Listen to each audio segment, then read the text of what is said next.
welcome to this video. This is going to be a bunch of updates on work I've done on this bike, the C200, the Honda Cub build that I'm currently on. It's been a long time since I've done an update, so this video might be a bit long or short, or me just explaining what I've done. But yeah. Right, so where am I up to? So, I'm trying to get this tank on. I've cut the rubbers for it and done some stuff like that. Now I have to try and make a sort of bracket that comes up, over and down. So I'm going to measure it out with some cardboard first, and then cut it metal, try to make a bracket. And it is really raining outside today. Right, and I'm also live streaming. I'm live streaming quite early, so there's no one watching. But it's nice to have a second camera view when I make these videos. Anyway, let's crack on. After some cutting, I've made a rough bracket. So that should give it a quick paint, I guess, after I get it all to fit properly, and then put that in. What? I'm not sure if that's an appropriate comment.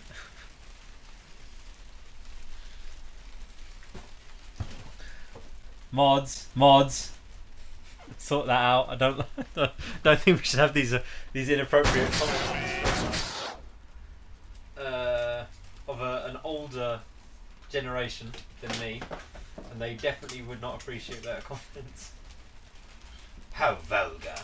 Well, as I said, it's been a very long time since I've done an update of this bike, and this has just taken a mammoth amount of time to slowly work out how to mount the seat and the tank.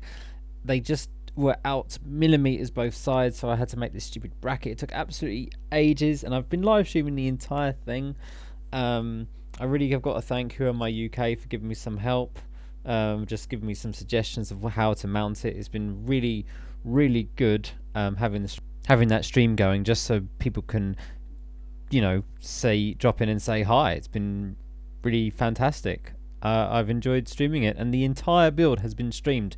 At some point soon, maybe if people really, really want, maybe we'll unlist the live stream or put a playlist together and leave a link somewhere of the entire playlist if you want to watch every single hour of stream.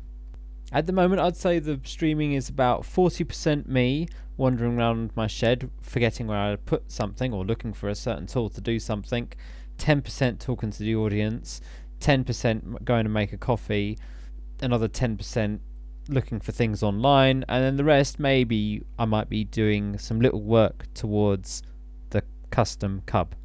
Unfortunately, with the live streams, you see the good and the bad and all the mistakes I make. So yeah, maybe I won't make it public.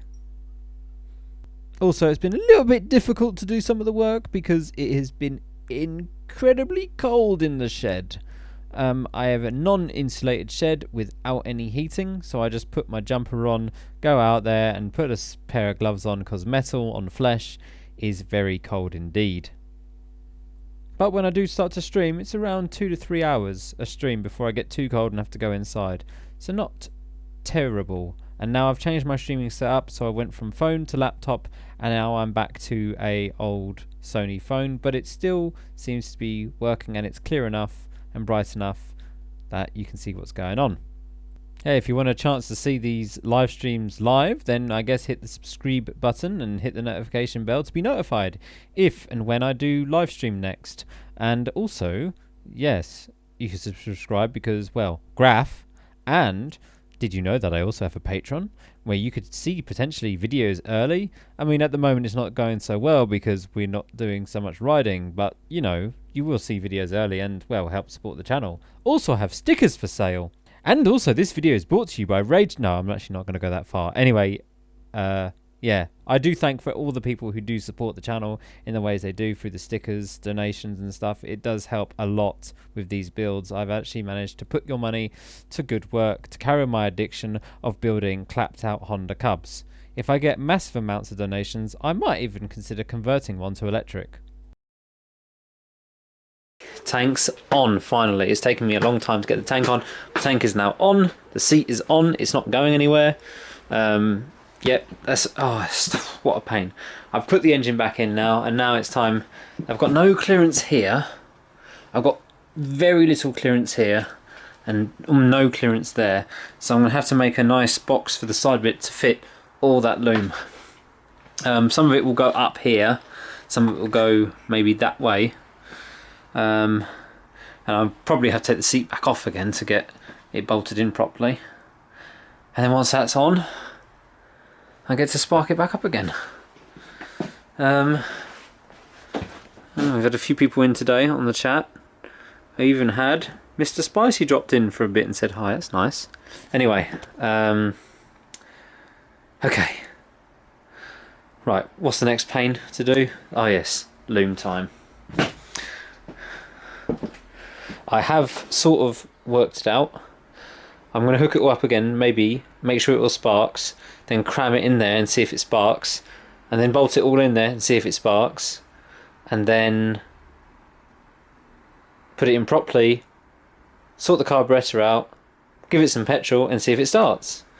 That's going to take at least 6 hours at least, and about 10 cups of coffee. I've just done loads of work today actually. Engine's back in. It's getting dark now actually. Right, where is me torch? Right, so engine's back in ish. Loom is going in slowly. I've managed to re-tape a lot of it and just need to get it all worked out. I'm going to have to cut this little hole in this box, so even though I could get the HT lead in there, I can't quite get the wiring through there, so this wire here is going to have to go like into a small hole here, and then I'm going to get all the wiring and get that in there. Luckily there's no battery because I don't think it would fit. Yeah, there's not going to be no battery in this, I don't think it would fit. As you can see, the wires are now managing to fit about just about in there.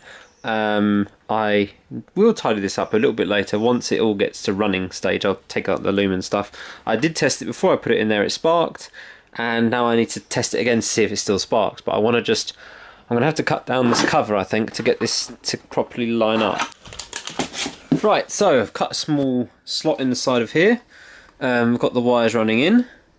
We'll need to re-tape that down or grease it or something just to protect it.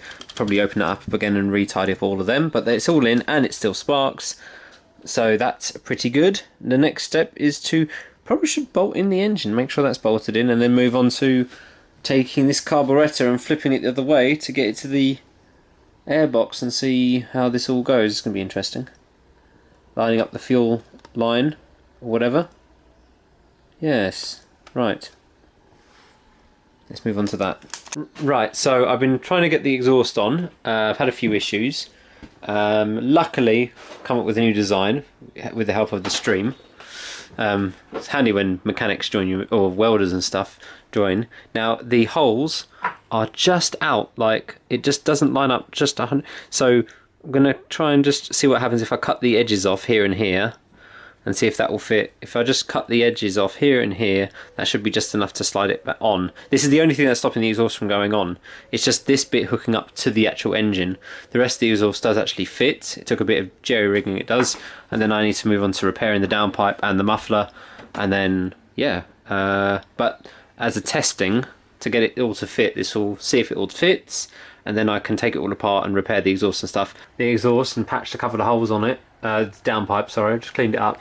Smoothed it out a bit, patched the holes, leave that to set for a couple of days maybe, or a couple of, yeah, maybe, and now I'm just going to do this. On the back here there's a big chunk missing, so I'm just going to clean this bit up and then patch all these holes, and I think then this is the only holes on it, the rest of it is quite solid. So, and then leave this for a couple of days to set, then I guess clean it up and see what happens. Yeah, see how it goes. I think most of the holes have been patched, so I think that'll do for today. I've done quite a bit, the engine's in, all that. That's going to be left for a couple of days, that's going to be left for a couple of days. Come back, sand it down, paint it over or not, we'll see how we go. And yes, that's in, so just need to flip that round I guess, and put some petrol in and put some fuel pipe on, and maybe I can get it to start. And maybe you'll see that in the next part. It's been a long time since I uploaded a part. Thanks very much for all my support that I've been getting. These guys have basically made this build possible.